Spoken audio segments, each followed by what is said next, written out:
A day without laughter is a day wasted. Those are the words of Charlie Chaplin, and this is his story. With his mother being a performer, Charlie was raised in the show business. His mother soon lost her performing job.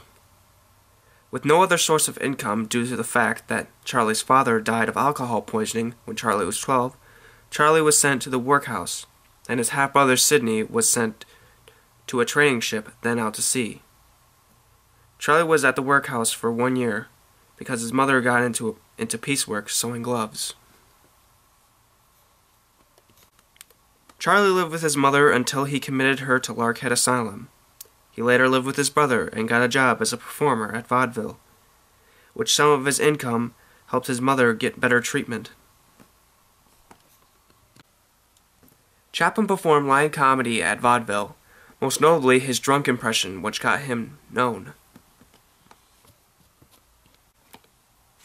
So, Chaplin decided to go to America. It was in Butte, Montana, 1913, when Chaplin walked into a local theater and discovered films. He was so amazed at them that he watched them over and over.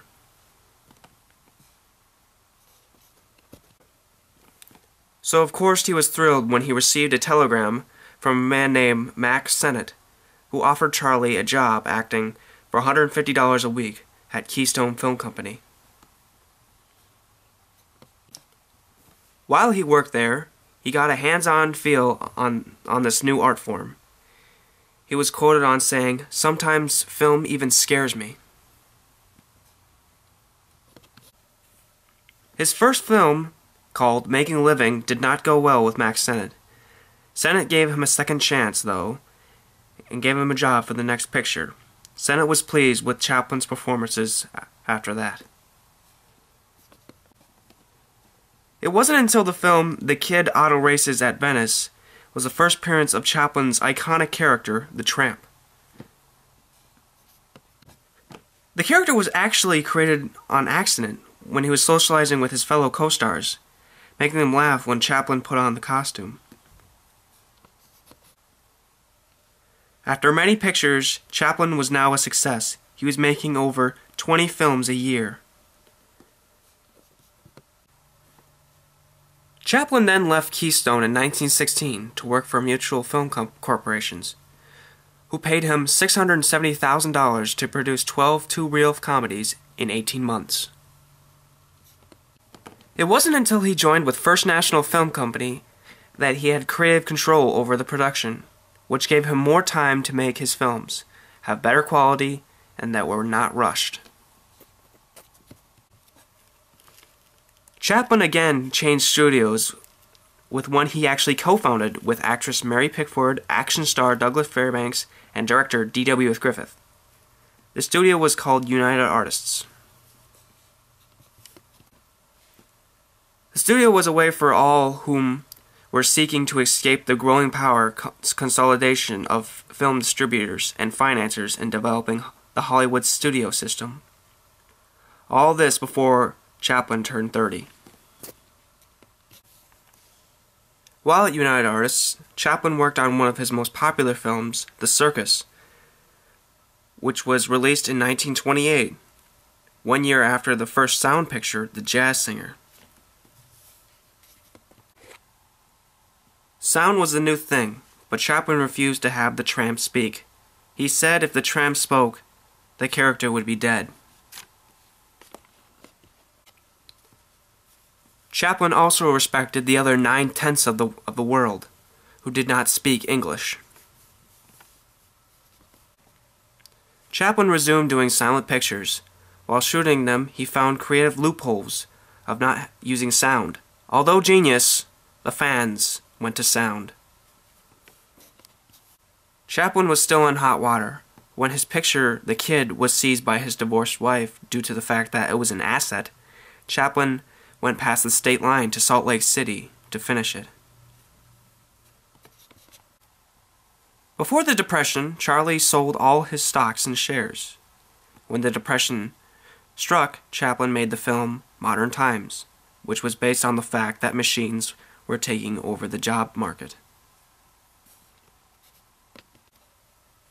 In 1940, Chaplin finally made his first talkie, The Great Dictator, a movie where Chaplin portrayed a Adolf Hitler-like character, Heinkel the Dictator of Tomania.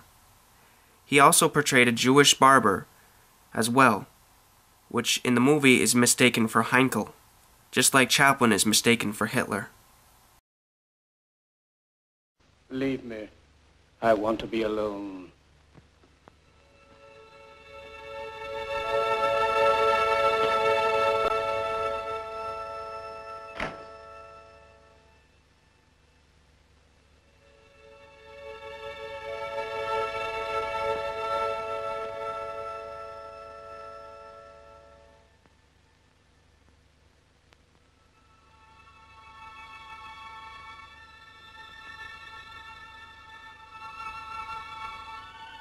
Out Caesar, out Nolus, Emperor of the world. My word.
The audiences were very angry with the film.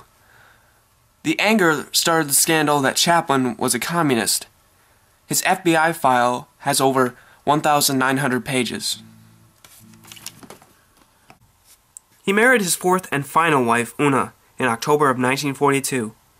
He took a 5-year break until he worked on Monsieur Verdoux with help of famous filmmaker Orson Welles. Another 5 years have passed, and Chaplin finished his film Limelight, which starred his fellow silent star rival Buster Keaton. Sadly, Limelight was his last film he made in America, due to the fact of suspicion that Charlie was a communist. So he was exiled on September of 1952, and for the next 25 years of his life, he lived with his wife, Una, and his 8 children in Switzerland. During his time in Switzerland, he wrote his biography and raised his 8 children.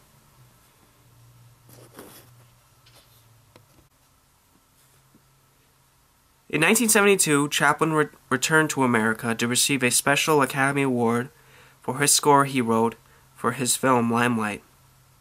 He was only in America for 3 days before returning back to Switzerland. In 1975, Charlie became Sir Charles Chaplin, receiving his knighthood from Queen Elizabeth II at Buckingham Palace in London. The last movie that Chaplin saw was Rocky. He said he enjoyed it. At the age of 88, Chaplin died of natural causes on Christmas Day, surrounded by his wife Una, children, and grandchildren. During his motion picture career that spanned 54 years, Chaplin made a total of 81 films, 5 of them being talkies, and 67 were completed before his 30th birthday. He was planning new ones to the very end. Chaplin is a very revolutionary man. His comedy styling has influenced many people to make their own entertainment to entertain the world. Even though his acting was mostly silent, it still influences many actors, like Robert Downey Jr., who actually portrayed Chaplin in his biopic. He is also influenced in the film business in general. Many filmmakers are quoted on saying, "It was the reason I got into film." Long after death, he is still revolutionizing the world with his legacy.